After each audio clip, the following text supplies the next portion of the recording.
Ang sama-sama niya. Napakasama niyang tao, Eric. Nung buntis ako, pinapirman ko ng kontrata. Sinabi niya makakabuti daw to sa amin mag-ina, pero adoption papers pala to. Nisa, walang laban niyo sa korte. Tulungan kita. Wala akong planong ipamigay yung anak ko, Eric.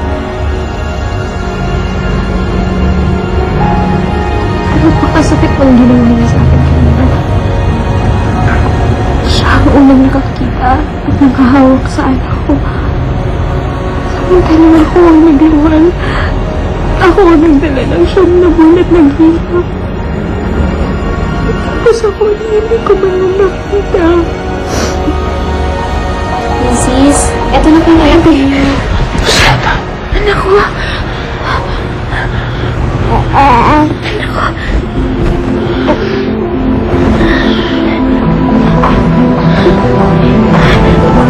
Baby ko.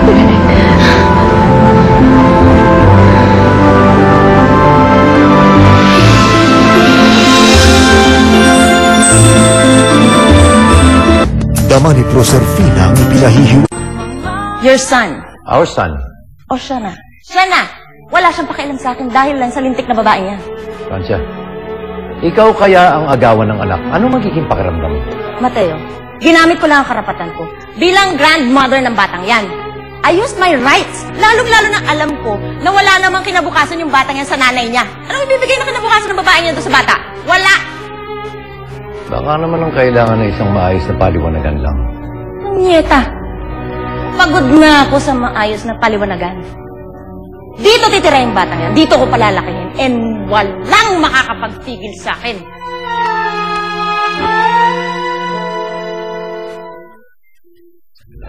Anong ginagawa niyo dito? Saan ang anak ko? May oras lang ang pagdala ng sanggol sa kanyang ina dito sa ospital natin. Siguro pagkakataon natin mag-usap tungkol sa apo ko. Hindi mo makakuha ang anak ko kahit anong nangyari. May karapatan din ako sa bata. Mas may karapatan ako dahil ako ang ina. At hindi candy ang anak ko na pwede niyong bilhin at ipamigay sa kung sino-sino. Ikaw rin naman ang nagbanggit ng pera-pera sa usapan natin.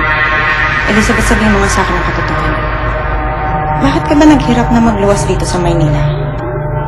Para hanapin kami at sabihan na kay Benny yung dinadala mo. Para malaman niyo. Para lang malaman. Para manginggit. Pagmayabang, ganun ba? Para malaman yung anak din siya ni Benny. At ngayon na alam na namin, ano na? Elizabeth, ano bang kakainin mo doon sa batang yan? Paano mo siya makapag-aral? Paglabas niyo dito, may pera ka ba para makabili ng gatas? Pagkain, damit? Sa palagay mo, anong pakiramdam namin na alam namin na may isang balderamang umiiyak tuwing gabi dahil gutom siya? Anong pakiramdam namin na hindi kami sigurado kung anong kinabukasan niyo sa'yo?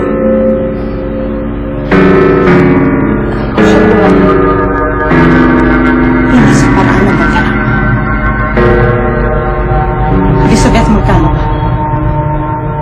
Magkano ba ang kailangan mo?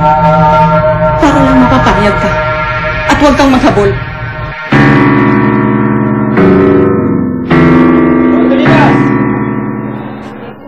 Bakit? May bisita ba ako? Makatapos ng mahigit na kalahating taon, may makaalala pa sa akin. Wala kang bisita. Malaya ka na.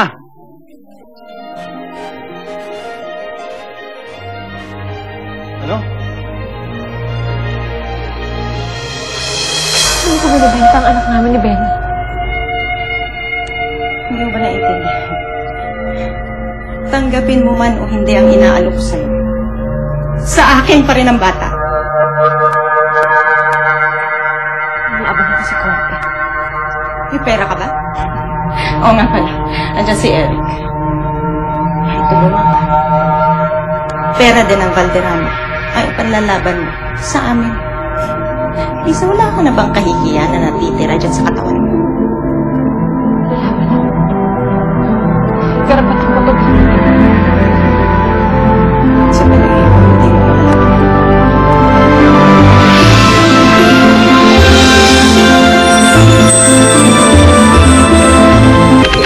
Na damage. Time for 3-Minute Miracle from Pantene. Its Pro-V formula helps repair 3 months of damage in just 3 minutes. Pantene. Shine with every shampoo sachet. Now $4.50.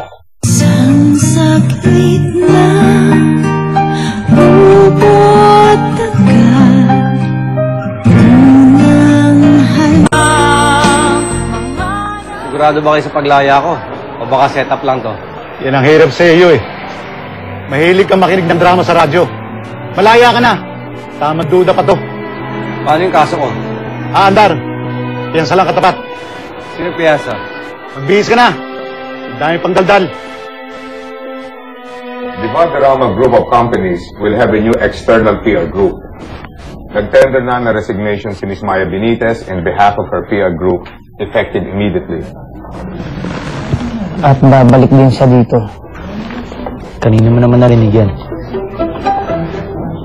Kay RD, hindi ba kayo nagkakausap? Kung tungkol kay Maya, hindi. Bakit? Meron ba silang communication? Pare, hayaman si RD magkwento sa'yo. Sir.